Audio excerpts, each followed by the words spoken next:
इस वीडियो में गौतम बुद्ध की प्रेरणादायक कहानियां हम आप तक पहुंचाने की कोशिश कर रहे हैं।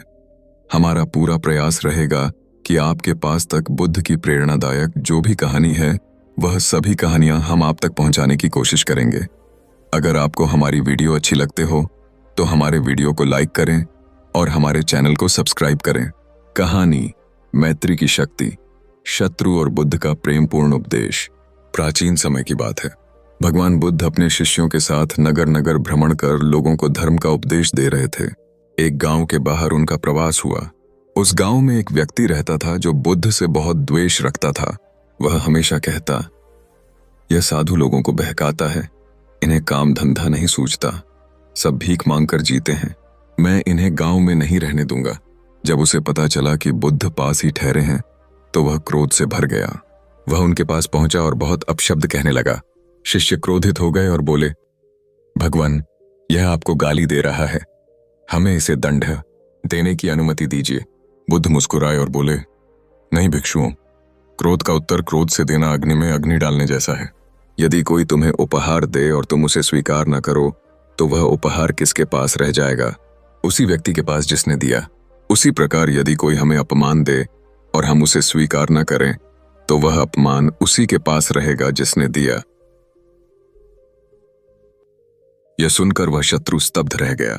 उसकी वाणी रुक गई और आंखों से आंसू बहने लगे। उसने हाथ जोड़कर कहा, हे तथागत, मैंने आपको बहुत अपमानित किया, फिर भी आप मुझे प्रेम और करुणा का उपदेश दे रहे हैं। कृपा कर मुझे भी अपना शिष्य बना लीजिए। बुद्ध ने स्नेहपूर्वक कहा, मैत्री वह शक्ति है जो शत्रु को भी मित्र बना देती है। द्वेष कभी भी द्वेष से शांत नहीं होता, केवल प्रेम और करुणा से ही शांति आती है। उस दिन से वह व्यक्ति बुद्ध का शिष्य बन गया और गांव में भी शांति फैल गई। मैत्री और करुणा की शक्ति इतनी महान है कि वह सबसे कटु शत्रु के हृदय को भी पिघला सकती है। यदि हम प्रेम से उत्तर दें तो घृणा स्वयं मिट जाती है। गांव का वह व्यक्ति जो बुद्ध का शत्रु था अब शिष्य बन चुका था, लेकिन उसके भीतर अब भी एक ग्लानि थी। वह सोचता था, मैंने इतने अपशब्द कहे, इतना द्वेष फैलाया, क्या गांव वाले मुझे कभी स्वीकार करेंगे? एक दिन वह बुद्ध के पास जाकर बोला, भगवान, मैं गांव के सामने बहुत अपमानित हूं, सभी मुझे दुष्ट मानते हैं, कृपा कर मुझे मार्ग दिखाइए कि मैं सबका विश्वास कैसे जीत सकता हूं। बुद्ध ने उसे शांत स्वर में उत्तर दिया, पुत्र, मनुष्य की पहचान उसके अतीत से नहीं बल्कि उसके वर्तमान कर्मों से होती है। जैसे अंधकार को मिटाने के लिए दीपक जलाना पड़ता है, वैसे ही द्वेष और अपमान को मिटाने के लिए प्रेम और सेवा का दीपक जलाना पड़ता है। उस व्यक्ति ने बुद्ध के शब्दों को हृदय में बसा लिया। अगले ही दिन से वह गांव वालों की सेवा में लग गया। वह गरीबों को अन्न बांटने लगा, बीमारों की सेवा करने लगा, खेतों में मजदूरों की मदद करने लगा और हर किसी से मधुर वाणी में बात करने लगा। धीरे धीरे गांव वालों का दृष्टिकोण बदलने लगा।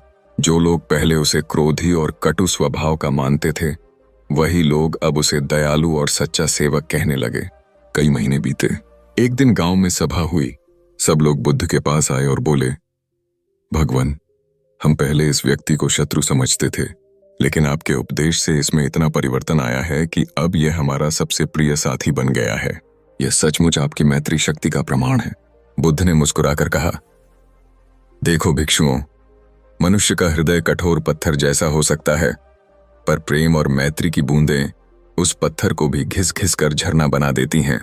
याद रखो, शत्रु को हराने का सर्वोत्तम मार्ग है उसे मित्र बना लेना। यह सुनकर पूरा गांव हर्ष से भर गया और वहां का वातावरण शांति और प्रेम से आलोकित हो गया। सच्चा परिवर्तन क्रोध या दंड से नहीं बल्कि प्रेम और सेवा से आता है।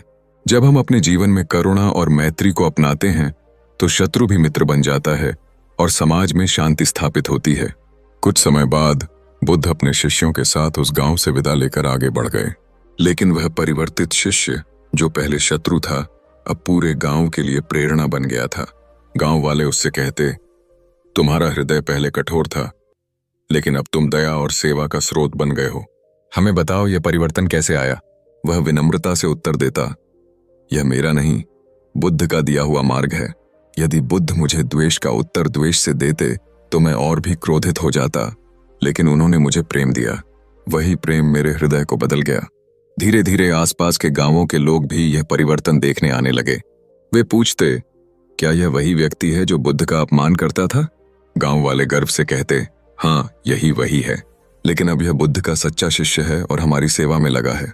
उसका जीवन ही लोगों के लिए उपदेश बन गया। एक विशेष प्रसंग। एक दिन पास के गांव में महामारी फैल गई। लोग भयभीत थे और कोई बीमारों के पास जाने को तैयार नहीं था। लेकिन वह व्यक्ति आगे आया और बोला, यदि मैं बुद्ध का शिष्य हूं तो मुझे डरना नहीं चाहिए। मेरा कर्तव्य है कि मैं पीड़ितों की सेवा करूं। वह बीमारों की सेवा में लग गया। उसने भोजन बनाया, औषधि पहुंचाई और अपनी निस्वार्थ करुणा से अनेक लोगों का जीवन बचाया। धीरे धीरे लोग उसके साथ जुड़ने लगे। उसने उन्हें सिखाया, सच्ची शक्ति क्रोध में नहीं, सेवा और प्रेम में है। उसकी यह करुणा देखकर पूरे क्षेत्र में चर्चा फैल गई। लोग कहने लगे, यदि बुद्ध एक शत्रु को इतना महान सेवक बना सकते हैं तो उनका धर्म सचमुच दिव्य है। जब बुद्ध को यह समाचार मिला तो उन्होंने अपने शिष्यों से कहा, देखो, एक बीज बोने से पूरा वन तैयार हो सकता है। इसी प्रकार करुणा और मैत्री का एक बीज जब किसी के हृदय में बोया जाता है तो वह न केवल स्वयं बदलता है बल्कि दूसरों को भी बदल देता है। यही धर्म का वास्तविक स्वरूप है। उस समय बुद्ध का पूर्व शत्रु गांव-गांव घूमकर करुणा और मैत्री का संदेश देने लगा और जहां जहां वह गया वहां द्वेष मिटकर प्रेम का दीपक जल उठा। शत्रु को शत्रु समझकर लड़ना आसान है, लेकिन उसे प्रेम से बदल देना ही सच्ची शक्ति है। द्वेष कभी द्वेष से शांत नहीं होता। केवल प्रेम और मैत्री से ही संसार में शांति संभव है। बुद्ध से पुनः मिलन। कई वर्षों बाद जब बुद्ध उसी क्षेत्र में दोबारा पधारे तब वह व्यक्ति, पूर्व शत्रु, अपने गांव के लोगों के साथ उनका स्वागत करने आया। गांव वाले बड़े आदर से बुद्ध को प्रणाम करते हुए बोले, भगवान, आपने हमारे गांव को सबसे अनमोल उपहार दिया है। यह व्यक्ति जो कभी आपका शत्रु था आज हमारी शक्ति और प्रेरणा बन गया है। यह बीमारों की सेवा करता है, गरीबों को सहारा देता है और हर किसी के दुख में साथी बनता है। बुद्ध ने उसकी ओर देखा और मुस्कुराकर बोले, पुत्र, क्या अब तुम्हें समझ आया कि मैत्री की शक्ति कैसी होती है? उस व्यक्ति ने आंसुओं से भरी आंखों से उत्तर दिया, भगवान, पहले मैं सोचता था कि शक्ति तलवार में है, ऊंची आवाज में है, दूसरों को डराने में है, लेकिन अब समझा हूं, असली शक्ति करुणा, धैर्य और प्रेम में है। आपने मेरे जीवन की दिशा ही बदल दी। अंतिम परीक्षा। बुद्ध ने उसकी दृढ़ता जांचने के लिए कहा, पुत्र, क्या तुम अपने सबसे बड़े शत्रु को भी उसी प्रेम से गले लगा सकते हो जैसे अपने सबसे प्रिय मित्र को लगाते हो? वह व्यक्ति बोला, हाँ भगवान, अब मेरे लिए कोई शत्रु बचा ही नहीं। जिसने मुझे अपमानित किया मैं उसे धन्यवाद देता हूं, क्योंकि उसके कारण ही मैं आपके चरणों तक पहुंचा। बुद्ध ने शांत स्वर में कहा, यही है धर्म की विजय। जब मनुष्य द्वेष को आशीर्वाद में बदल देता है तभी उसका हृदय मुक्त होता है। बुलागरे का जीवन। इसके बाद वह व्यक्ति बुद्ध का सच्चा दूत बन गया। वह गांव-गांव जाकर यही संदेश देता, यदि कोई तुम्हें अपमानित करे तो क्रोध मत करो, यदि कोई तुम्हें चोट पहुंचाए तो उसके उत्तर में करुणा दो। याद रखो, शत्रु को हराने का एक ही मार्ग है, उसे प्रेम से बदल देना। उसकी वाणी में अब इतनी शक्ति थी कि लोग तुरंत प्रभावित हो जाते। धीरे धीरे उसका नाम पूरे क्षेत्र में फैल गया। लोग उसे मैत्री का दूत कहने लगे। एक दिन संध्या समय वह बुद्ध के चरणों में बैठा था। उसने कहा, भगवान, मैं अब समझ गया हूं कि मेरे जीवन का उद्देश्य क्या है। शांति और प्रेम का संदेश फैलाना। चाहे संसार में कितना भी द्वेष क्यों ना हो, मैं हर जगह मैत्री की लौ जलाता रहूंगा। बुद्ध ने आशीर्वाद देते हुए कहा, पुत्र, तुम्हारा जीवन अब धर्म का दीपक बन गया है। जैसे अंधकार को मिटाने के लिए एक दीपक ही काफी होता है, वैसे ही तुम्हारा जीवन अनेकों के लिए मार्गदर्शन बनेगा। उस क्षण पूरे वातावरण में अद्भुत शांति और आनंद छा गया। द्वेष से द्वेष कभी नहीं मिटता। शत्रु को हराने की सबसे बड़ी कला है उसे मित्र बना देना। मैत्री की शक्ति जीवन बदल देती है और वही शक्ति समाज को भी बदल सकती है। परिवर्तन की लहर।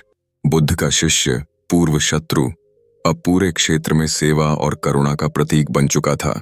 उसकी बातों और कार्यों से प्रभावित होकर कई लोग बुद्ध के मार्ग पर चलने लगे। धीरे धीरे यह परिवर्तन केवल एक गांव तक सीमित न रहकर पड़ोसी गांवों तक फैल गया। लोग कहने लगे, हमने सुना था कि बुद्ध के उपदेश आत्मा को बदल देते हैं, लेकिन अब हम इसे अपनी आंखों से देख रहे हैं। यदि राजमहल तक संदेश। यह बात धीरे धीरे राजा तक पहुंची। राजा ने दूत भेजकर उस व्यक्ति को बुलाया। राजा ने पूछा, मुझे बताओ, तुम में इतना परिवर्तन कैसे आया?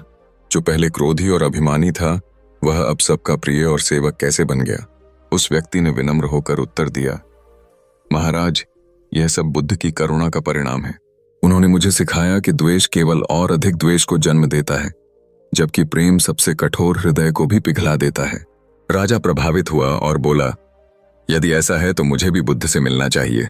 राजा ने बुद्ध को अपने महल में आमंत्रित किया और उनके उपदेश सुनकर स्वयं धर्म का आश्रय लिया। जीवन का विस्तार। बुद्ध ने उस शिष्य को आशीर्वाद देते हुए कहा, पुत्र, तुम्हारा जीवन अब केवल तुम्हारा नहीं है, यह एक दीपक बन चुका है जो अनेक हृदयों में प्रकाश भर रहा है। वह शिष्य गांव-गांव जाकर केवल इतना ही संदेश देता, जिसने तुम्हें दुख दिया उसे क्षमा करो, जिसने तुम्हें अपमानित किया उसके लिए प्रार्थना करो। सच्चा बल वही है जो द्वेष को प्रेम में बदल दे। कई वर्षों बाद जब वह शिष्य वृद्ध हो गया तो उसके आसपास सैकड़ों लोग इकट्ठे हुए। सबने पूछा, गुरुदेव, हमें अपना अंतिम संदेश दीजिए। वह मुस्कुराया और बोला, मैंने जीवन में बहुत सी बातें सीखी हैं, पर सबसे बड़ी सीख यही है कि शत्रु को शत्रु समझना भूल जाओ। हर आत्मा प्रेम और करुणा से जी सकती है।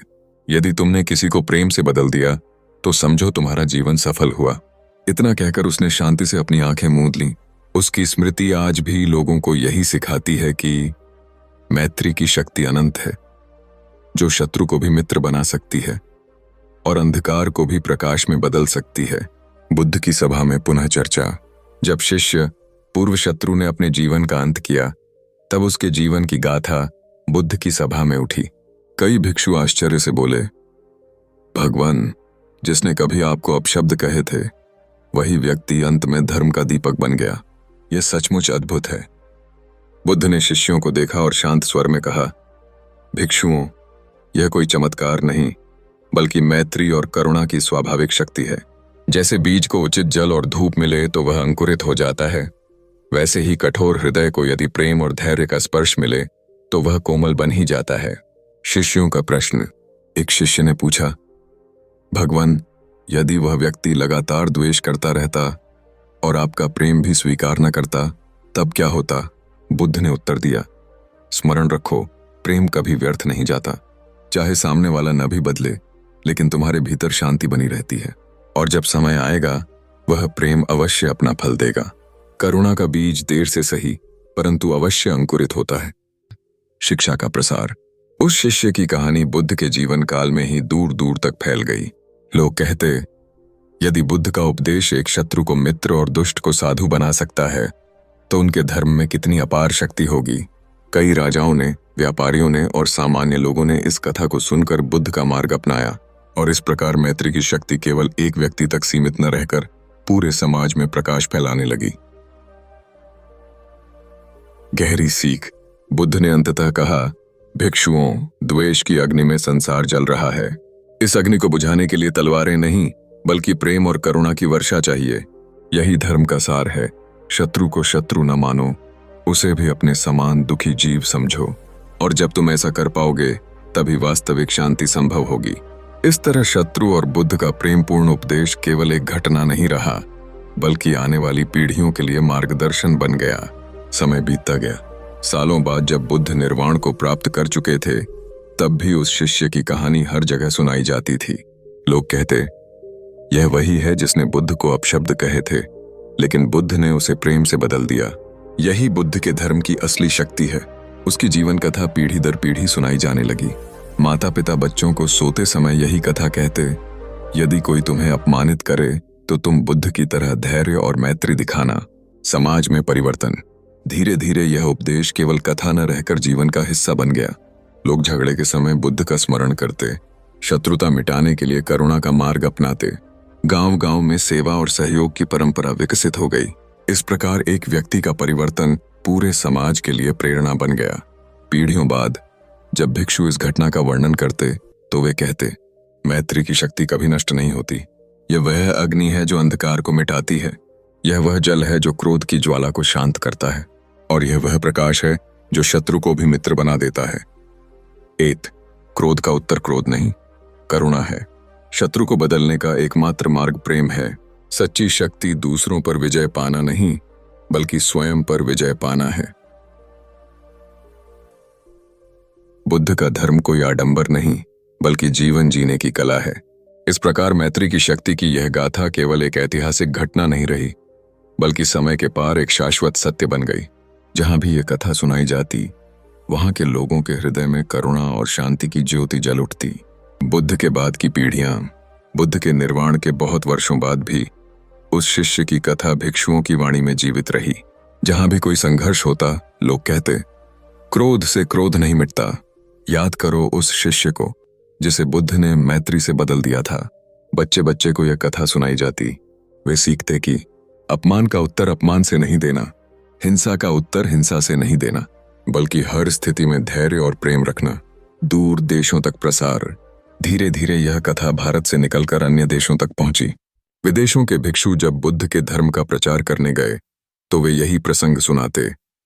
एक शत्रु जिसने बुद्ध को अपमानित किया वही अंत में बुद्ध का महान शिष्य बन गया। लोग यह सुनकर आश्चर्यचकित हो जाते और समझते कि यदि यह संभव है तो हम भी बदल सकते हैं। इस तरह यह शिक्षा केवल व्यक्ति या गांव तक नहीं बल्कि पूरी दुनिया तक फैल गई। आत्मा का संदेश। कहा जाता है कि उस शिष्य की आत्मा भी जीवन के अंत में यही अनुभव करती रही। मेरे जीवन का सबसे बड़ा सौभाग्य यह है कि मैंने बुद्ध से मैत्री की शक्ति पाई। यदि मैं बुद्ध से द्वेष करता ही रहता तो अंधकार में भटकता, परंतु उनके प्रेम ने मुझे मुक्त कर दिया। शाश्वत शिक्षा। भविष्य में जब भी लोग इस कथा को याद करते तो यही निष्कर्ष निकलता। 1. द्वेष से द्वेष कभी नहीं मिटता हो। प्रेम और मैत्री ही सच्चा अस्त्र हैं। शत्रु को हराना महान नहीं, उसे मित्र बनाना महान है। बुद्ध का धर्म समय से परे है, वह हर युग में प्रासंगिक रहेगा। और इस तरह मैत्री की शक्ति, शत्रु और बुद्ध का प्रेमपूर्ण उपदेश केवल एक घटना नहीं रही बल्कि एक अमर संदेश बन गई जो आज भी दिलों को छूती है और आने वाले युगों तक मानवता को प्रकाश देती रहेगी। समय की धारा में सदियां बीत गईं। बुद्ध के निर्वाण के बाद भी यह कथा जीवित रही। हर जगह भिक्षु और गृहस्थ लोग मैत्री की शक्ति की यह गाथा सुनाते। जहां भी लोग झगड़ते वहां कोई न कोई यह कहानी सुनाकर कहता, याद रखो वह व्यक्ति भी बुद्ध का शत्रु था जिसने अपमान किया था, फिर भी वह सबसे बड़ा शिष्य बन गया। अगर वह बदल सकता है तो हम क्यों नहीं। एक नया मोड़। कहा जाता है कई 100 साल बाद किसी नगर में 2 शक्तिशाली व्यापारी आपस में वैर कर बैठे। एक दूसरे का व्यापार बिगाड़ना, अपमान करना और हिंसा तक करने की सोचते थे। लेकिन तभी एक वृद्ध भिक्षु ने उन्हें वही पुरानी कथा सुनाई। शत्रु को हराने का मार्ग तलवार नहीं, मैत्री है। व्यापारियों ने पहले उपहास किया, पर धीरे धीरे कथा उनके हृदय में उतर गई। उन्होंने हाथ मिलाया और नगर में कहा, अब से हम प्रतिस्पर्धी नहीं, सहयोगी रहेंगे। उसके बाद उस नगर में व्यापार, शांति और समृद्धि दोनों बढ़े। शिक्षा का अमर रूप। धीरे धीरे यह कथा लोकगीतों, कविताओं और चित्रों में ढल गई। बच्चे इसे अभिनय करके सीखते, भिक्षु इसे प्रवचन में सुनाते और कलाकार इसे चित्रित करते। यह केवल एक कहानी न रही बल्कि एक संस्कृति बन गई। जहां द्वेष दिखता वहां लोग कहते, मैत्री की शक्ति को मत भूलो। शाश्वत सत्य। इस कथा का अंतिम संदेश यही रहा। द्वेष क्षणिक है, मैत्री शाश्वत है। अपमान मिट जाता है, करुणा अमर रहती है। शत्रुता अंधकार है और प्रेम ज्योति है। और इस तरह बुद्ध और उनके शिष्य की यह गाथा युगों से युगों तक मानवता को प्रकाश देती रही। आज भी जब हम इसे सुनते हैं तो हमारे भीतर करुणा और शांति की लहर जाग उठती है। अगर यह वीडियो आपको पसंद आया तो लाइक करें, हमारे चैनल को सब्सक्राइब करें और बेल आइकन दबाना ना भूलें ताकि आपको हमारे नए वीडियो की सूचना मिलती रहे। कमेंट में जरूर बताएं कि इस वीडियो की कौन सी बात आपके दिल को छू गई। इसे अपने दोस्तों और परिवार के साथ शेयर करें क्योंकि खुशियां बांटने से बढ़ती हैं। हम अगले वीडियो में फिर मिलेंगे एक नई प्रेरणा और नई सीख के साथ। तब तक खुश रहें, प्यार फैलाएं और जिंदगी के प्रवाह में बेफिक्र होकर बहते रहें। धन्यवाद।